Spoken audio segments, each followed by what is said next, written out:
and whether it is going to be farm.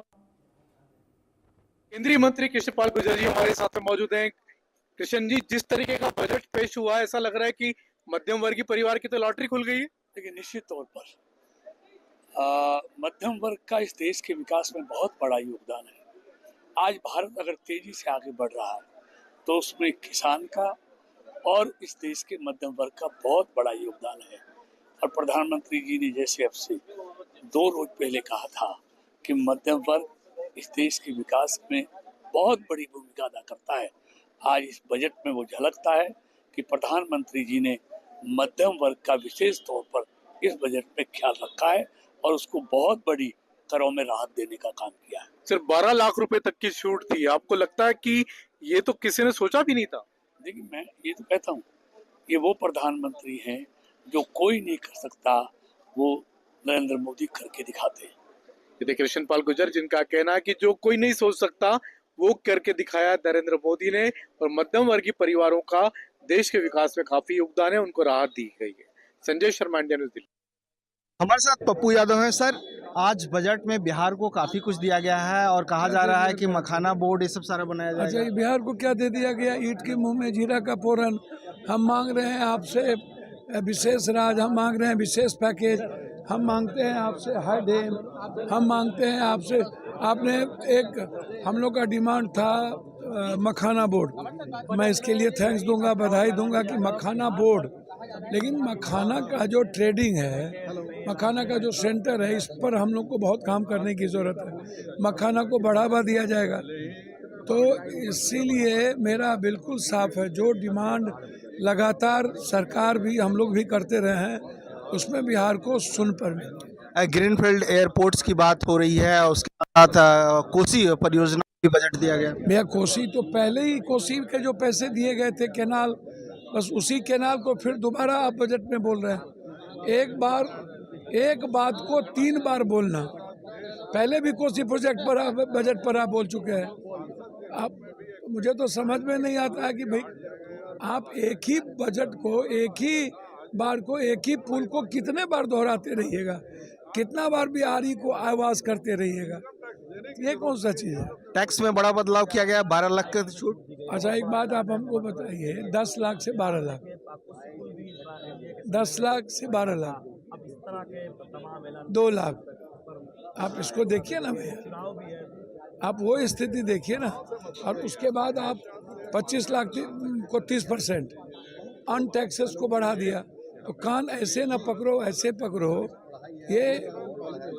ये अब देखिए, एक ही व्यक्ति को खुश करने का बजट है, तो इसमें क्या करना। चलिए, धन्यवाद। Manohar Kesari, India news, Delhi. हमारे साथ टीएमसी के वरिष्ठ सांसद शत्रुघ्न सिन्हा जी हैं। शत्रुघ्न सिन्हा जी, बजट को किस तरह से देख रहे हैं आप? नहीं, मैं बजट को अभी स्टडी कर रहा हूँ। जो देखा है, कुछ चीज़ों की मैं सराहना भी करूँगा, जैसे कि लाइफ सेविंग ड्रग्स के ऊपर और ख़ासकर कैंसर के मामले में जो छूट मिली, जो सुविधाएं मिली हैं, बहुत सराहनीय है, प्रशंसनीय है। उसी तरह से हमने देखा कि हेल्थ सेक्टर में काफ़ी कुछ हुआ है। शिपिंग सेक्टर में, जहाँ मैं मिनिस्टर रह चुका हूँ, शिपिंग मिनिस्टर, और हमने अपने समय में जो टनेज टैक्स की पूरी कोशिश की थी और कामयाब हुआ था शिप्स के मामले में, वो आज इनलैंड वाटर वेज के मामले में भी और उसके विस्तार के मामले में, उसको स्ट्रेंथन करने के मामले में, मजबूत करने के मामले में काफ़ी सार्थक कदम उठाए हैं इन्होंने टनेज टैक्स के साथ। और ये सागरमाला प्रोजेक्ट, अगर आपको याद हो, तो जब मैं शिपिंग में था, जैसे भारतमाला प्रोजेक्ट चल रहा है, जब मैं शिपिंग मिनिस्टर था तो मैंने सागरमाला प्रोजेक्ट की बात की थी। आज उसको ये बहुत मजबूती पैदा करेगा इनलैंड वाटरवेज के जरिए, ट्रेड के मामले में, इकोनॉमी के मामले में, ग्रोथ के मामले में, वो सब बहुत सराहनीय है। बिहार के मामले में, बिहार हमारी कमजोरी है, बिहार हमारी मजबूती है। मैं खुद बिहारी बाबू हूँ, जो मानते हैं, कहते हैं, इसलिए बिहार के मामले में अच्छा लगा, लेकिन थोड़ा डिटेल्स आना चाहिए। डिटेल्स नहीं आया। आपने कोशी प्रोजेक्ट की बात करी, मिथिलांचल की बात की, बहुत अच्छा है, सराहनीय है। आपने बात की ग्रीनफील्ड एयरपोर्ट बनेगा, बहुत बढ़िया है, हम सबों की बहुत, हाँ वही, ये सब रहा, अच्छा रहा है, लेकिन इसके भी डिटेल्स बाकी है। मुझे ओवरऑल ये चुनावी बजट तो दिखता ही है, बिहार को दिमाग में रख कर किया गया है। साथ ही साथ ये लुभावना, एक लेकिन लोभ लुभावना, या ये जो बजट है वो सही मानों में चुनाव को रख के पेश किया गया। नौकरी पेशा वर्गों के लिए 12 लाख का जो वो तो छूट दिया वोट गया। कैचिंग मामला होता है, बहुत दिन उससे एक्सपेक्टेशन भी था। और अच्छा, मिडिल क्लास सबसे ज्यादा अगर किसी को तकलीफ होती है, सबसे ज्यादा सफरिंग होती है, और सबसे बड़ा कंज्यूमर जो है वो मिडिल क्लास में और पुअर क्लास में ही है, गरीबों में ही है। आज देश में जीएसटी का मामला हो तो ये मिडिल क्लास आपको 40-50% तो मिडिल क्लास देता है, 40-50% हमारा गरीबों से आता है, तो 3-4% ही तो आता है उन लोगों से जो देश के धन्ना सेठ लोग हैं, बड़े बड़े लोग हैं। सो इसलिए मिडिल क्लास पे आज जो ये छूट हुई है, दी गई है, कहा गया, हालांकि मुझे लगता है कि एक तरफ से क्या दिया गया है और एक तरफ से निकालने की भी कोशिश है। बहरहाल आने वाला वक्त बताएगा। धन्यवाद। Rakesh Kumar Singh, India news, Delhi. हमारे साथ शिवसेना उद्धव गुट की सांसद प्रियंका चतुर्वेदी जी हैं। प्रियंका जी, किस तरह से बजट को आप देख रही हैं? मैं कहूंगी कि जो 240 पे सरकार को ले आई जनता, आज आम जनता, आज मिडिल क्लास जनता, आज उनका वो फाइनली उनकी सुनवाई हुई है। पिछले 10 साल से वो यही उम्मीद में बैठे रहते थे कि 1 फरवरी को जो बजट पेश किया जाएगा उनकी सुनवाई होगी, उनको टैक्स की राहत मिलेगी, महंगाई से राहत मिलेगी। आज उनकी सुनवाई हुई है, पर अगर काश उन्होंने महंगाई को भी कम करने पे विशेष ध्यान दिया होता तो ये भी स्वागत योग्य होता। पर इसका हम स्वागत करते हैं जो इनकम टैक्स रिलीफ मिला है, पर ये भी ध्यान में रखना है न्यू टैक्स रिजीम में जब वो जाएंगे तभी इसकी राहत मिलेगी। बाकी जो बिहार स्पेशल फोकस था, मैं कहूंगी बिहारी की जनता के मन में ये होगा कि हर साल चुनाव आए, जैसे बजट में उन पे खास ध्यान दिया जाए जिस तरीके से स्कीम्स का अनाउंसमेंट हुआ है। तो पर फिर भी वहाँ की जनता को लाभ मिल रहा है क्योंकि चुनाव पास में है। दो ही तरीके से पता चलता है चुनाव पास में है, जब भारतीय जनता पार्टी का ध्रुवीकरण शुरू होता है और बजट में उन पे फोकस किया जाता है। पर वो भी स्वागत योग्य है। मैं उम्मीद करती हूँ कि इससे जनता को राहत मिले। प्रियंका जी, नौकरी पेशा वर्ग को 12 लाख तक का जो है कोई टैक्स नहीं। वही मैंने कहा ना, उसको मैं वेलकम करती हूँ। पिछले 10 साल से जो नौकरी पेशा करते हैं, जो मेहनत की कमाई का टैक्स पर भरते हैं, उनकी कहीं सुनवाई नहीं होती थी। आमदनी जो थी उससे ज्यादा उनका खर्चा होता था, सेविंग्स नहीं होती थी, महिलाएं त्रस्त रहती थी कि महंगाई इतनी बढ़ती जा रही है। आज उसको कहीं ना कहीं मैं मानती हूँ ध्यान दिया गया है, फोकस दिया गया है। सवेरे भी मैंने कहा था कि आज क्योंकि वो एक इतिहास कर रही हैं, 8 कंसेक्यूटिव बजट कर रही हैं, तो वो इतिहास को ध्यान में रखकर जनता के लिए एक ऐतिहासिक बजट करेंगी। ऐतिहासिक तो नहीं कहूंगी, पर ये जरूर कहूंगी उनको राहत मिली। धन्यवाद। Rakesh Kumar Singh, India news, Delhi. बड़े उम्मीदों का दिन था आज। वो उम्मीदें जो कि आम आदमी लगा कर रखता है कि सरकार से उसे कम कुछ ऐसा मिलेगा जो अगले साल उसकी जेब में आमदनी को बढ़ाएगा, वो खर्चा कर सकेगा, और जब उसके पास ये पैसा आएगा तो उसका इस्तेमाल वो अपने फ़ायदे के लिए करेगा। और जब मार्केट में पैसा मूव करता है तो कई चीज़ें, कई गतिविधियाँ होती हैं, लेकिन आम आदमी अपने बैंक बैलेंस में पैसा देखना चाहता था, आम आदमी अपने खर्चे के लिए पैसा देखना चाहता था, आम आदमी कुछ ऐसा देखना चाहता था जहाँ पर उसे चीज़ों के लिए परेशान न होना पड़े। हमारे साथ बीजेपी सांसद नवीन जिंदल हैं। सर, बजट पेश हो गया है, बजट में आपको कुछ क्या मिला? देखिए, बजट में जो है हमारे किसानों के लिए बहुत कुछ है। देश के किसानों के लिए, देश की एमएसएमई सेक्टर के लिए, जो माइक्रो स्मॉल मीडियम एंटरप्राइजेज हैं, उनके लिए बहुत कुछ है। और शिक्षा के लिए, चिकित्सा के लिए, हर वर्ग के हित के लिए ये बजट है। इसलिए वो सब जो है हमारा हिस्सा है, तो इसलिए मैं बहुत खुश हूँ और ये बहुत अच्छा बजट निर्मला सीतारमण जी ने पेश किया है। सर, टैक्स स्लैब में जो बदलाव किया गया है, लेकिन अपोजिशन ये कह रहे हैं ये सिर्फ कोरी बदलाव है। देखिए, मैं समझता हूँ कि ये विपक्ष को भी कुछ कहने को नहीं मिल रहा, क्योंकि जो लोगों की उम्मीदें थी उससे भी बढ़ चढ़ करके टैक्स में कमी लाई गई है, टैक्स को माफ़ किया गया है, उसकी कंप्लायंस को इजी किया गया है। इसलिए मुझे लगता है कि ऑपोजिशन को कुछ समझ में आ रहा है कि क्या कहें, इसलिए वो ढूंढ कर के कह रहे हैं कि नहीं, जो भी आपने बातें कही। तो लेकिन मैं समझता हूँ पूरे देश के अंदर एक खुशी की लहर है और लोग बहुत प्रसन्न है इस बात से कि जिस तरह का बजट निर्मला जी ने पेश किया। आप हरियाणा से आते हैं सर, हरियाणा किसानों का प्रदेश कहा जाता है, लेकिन अपोजिशन कह रहे हैं कि हरियाणा या किसानों की बात जो है सो नहीं कही गई इस बजट में। देखिए, किसानों का तो जो उन्होंने 4 इंजन की बात की, उसमें किसान तो एक मुख्य इंजन है। किसान हमारे देश के अन्नदाता हैं और उनके लिए हमारी सरकार सब कुछ करती आ रही है और सब कुछ करेगी। और इसके अंदर बहुत सारे प्रोविजंस हैं, अब आप डिटेल में पढ़ेंगे तो आपको पता लगेगा कि किसानों के लिए तो बहुत कुछ किया गया है। क्या ये अपने घटक दलों को खुश करने वाला बजट है? देखिए, अपने घटक दलों को तो हर व्यक्ति चाहता है कि खुश रखे। तो अगर उसमें जो है घटक दलों को भी खुश रखा गया है, लेकिन पूरे देश के लिए ये बजट है और पूरे देश के हर वर्ग के हित के लिए बजट है ये। चलिए सर, धन्यवाद। Manohar Kesari, India news, Delhi. BJP के वरिष्ठ नेता सांसद दिनेश शर्मा जी साथ में मौजूद है। दिनेश जी, बजट आ गया है, बजट के बारे में क्या कहेंगे सर? बजट की क्या विशेषता है? बजट आ गया है और मध्यम वर्ग, किसान, महिलाओं और उद्यमियों के लिए खुशियों का पिटारा लाया है। और मैं समझते हैं इसने जहां खुशियों का पिटारा लाया है आम जनता के लिए, वहीं विपक्ष के मुंह पर एक बहुत बड़ा ताला भी लाया है। विपक्ष मुद्दा विहीन हो गया है इस बजट से।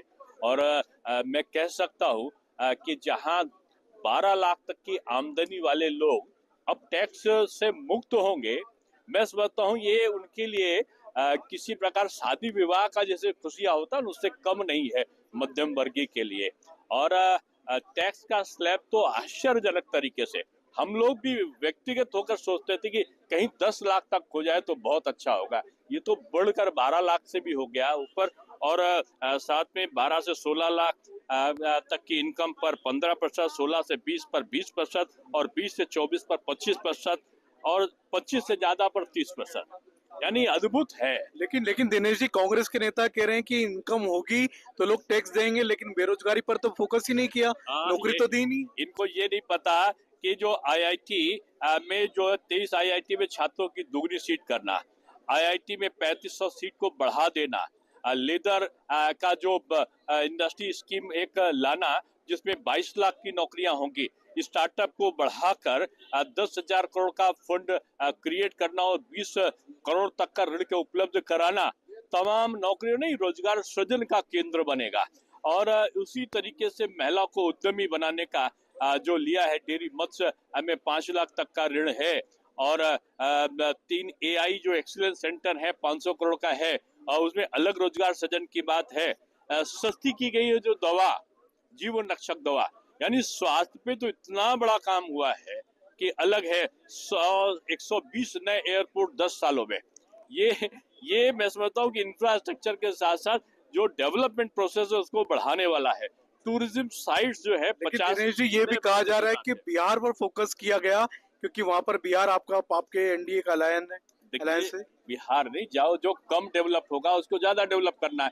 मोदी सरकार ये काम करती है, ये नहीं कि जो डेवलप है उसी को डेवलप करो, जो कम डेवलप है उसको हम ज्यादा डेवलप करें, जो ज्यादा डेवलप है उसको हम स्थायी बनाते हुए और डेवलप करने की कोशिश करें। यही मोदी पाठशाला है जिसमें विपक्ष को पढ़ने की जरूरत है। तो विपक्ष को पढ़ने की जरूरत है मोदी की पाठशाला। Sanjay Sharma, India news, Delhi. हमारे साथ बात करने के लिए मौजूद हैं कांग्रेस के वरिष्ठ नेता सैयद नासिर हुसैन जी, जो कि राज्यसभा में सांसद भी हैं। सर, निर्मला सीतारमण जी जो कि देश की वित्त मंत्री हैं, उन्होंने बजट पेश किया है लोकसभा के अंदर और उसमें उन्होंने किसानों को लेकर बात कही है कि किस तरह से जो किसान क्रेडिट कार्ड की जो लिमिट होती थी पहले 3 लाख रुपए थी, अब उसको बढ़ाकर 5 लाख रुपए तक कर दी गई है। तो कैसे देखते हैं इस घोषणा को सर? किसान की मांग क्या थी? किसान किस चीज़ को लेकर हड़ताल कर रहे हैं पूरे देश भर में? किसान से बात करने की कभी ये कोशिश की है? किसान क्या चाहते हैं उनसे समझने की कोशिश की है? उनको एक हेल्पिंग हैंड इन्होंने देने का काम किया? उनके जो घाव हैं उस पर मरहम लगाने का काम इन्होंने किया? अभी कर्जा बढ़ाने की ये बात कर रहे हैं। आज सबसे बड़ी समस्या देश में है वो किसान की आत्महत्या है। देश के अलग अलग प्रांत में कई किसान आत्महत्या किए हैं। ये मेरा डाटा नहीं, ये गवर्नमेंट का डाटा है। All time high farmer suicide हुए हैं। अब उसको कम करने के लिए उनके कर्जा माफ़ करना चाहिए। उनको कम करने के लिए उनको MSP देना चाहिए। मिनिमम सपोर्ट प्राइस वो कितने सालों से पूछ रहे हैं। तो उनको उस बात को एड्रेस किए बिना उनका और कर्जा बढ़ाने की सरकार बात कर रही है। हमारे साथ केंद्रीय मंत्री धर्मेंद्र प्रधान जी हैं। धर्मेंद्र जी, जिस तरह से जो बजट पेश किया गया है उसको लेकर क्या कहेंगे? विपक्ष का कहना है कि चुनाव को लेकर बिहार और दिल्ली को ध्यान में रखते हुए आपने देखो, विपक्ष एक दिवालिया समूह हो चुका है। उनको ध्यान में समझ में नहीं आ रहे किसको मुद्दा करे, किसको विरोध करे, किसको समर्थन करे। देखो, इस देश में विपक्ष के नेता कभी अटल बिहारी वाजपेयी होते थे। उनको उस समय के प्रधानमंत्री श्री नरसिम्हा राव जी विदेश भेजते थे भारत की पक्ष रखने के लिए। ये विपक्ष है, हमने भी विपक्ष में रहा है और हमने देश की हित में सरकार के साथ भी रहा है। आज हम ये नहीं कहेंगे हमारी सारी योजना को आप शतमुख प्रशंसाकारी हो जाओ, लेकिन देश में अगर मैं मेरे विभाग संबंधित बातों को कहूँ, IIT की नए सीट्स बन रहे हैं कि इसको क्यों विरोध कर रहे हो? अटल टिंकरिंग लैब में हम नई बच्चों के अंदर वैज्ञानिक वृत्ति बढ़ाना चाहते हैं, उसको क्यों विरोध कर रहे हो? अगर हम 10,000 बच्चों को प्रधानमंत्री रिसर्च फेलो में जोड़ना चाहते हैं, उसमें क्या आपकी आपत्ति है? क्या अगर हम भारतीय भाषा को एक नया योजना में जोड़ रहे हैं, उसमें क्या आपत्ति है? इसलिए मैं कह रहा हूँ ये दिवालिया और कुंठित लोग हो चुके हैं, इनको भगवान सद्बुद्धि दे। अच्छा, ये जो बजट में खासतौर पे आपके मंत्रालय को लेकर काफ़ी इसमें बातें कही गई हैं, उसको लेकर क्या है? ये बजट भविष्य को ध्यान में रखते हुए वर्तमान से भविष्य की ओर जो जर्नी है, उस जर्नी में एक अत्यंत गति देने के लिए कई प्रकार की योजनाएं किया गया है। 50,000 नए अटल टिंकरिंग लैब, सभी स्कूलों को इंटरनेट से जोड़ना, सेकेंडरी हायर सेकेंडरी को, पोषण योजना में खर्चा बढ़ाना, नवजात शिशु के लिए भारतीय भाषा पे ही महत्व देना, 6,500 नए IIT की सीट्स खोलना, 10,000 नए मेडिकल कॉलेज में सीट खुलवाना इसी साल, 10,000 प्रधानमंत्री रिसर्च फेलो की स्कॉलरशिप देना, 10,000 करोड़ रुपया फंड ऑफ द फंड की व्यवस्था करना। ये सारा दर्शाती है ये सरकार की प्रतिबद्धता भविष्य के ऊपर कितना है, और हम बिल्कुल आत्मविश्वास के साथ कहते हैं ये प्रयास देश की नई पीढ़ी के ऊपर अत्यंत उत्कर्षता लाएगी। धन्यवाद। Rakesh Kumar Singh, India news, Delhi. Budget से जुड़ी कई खबरें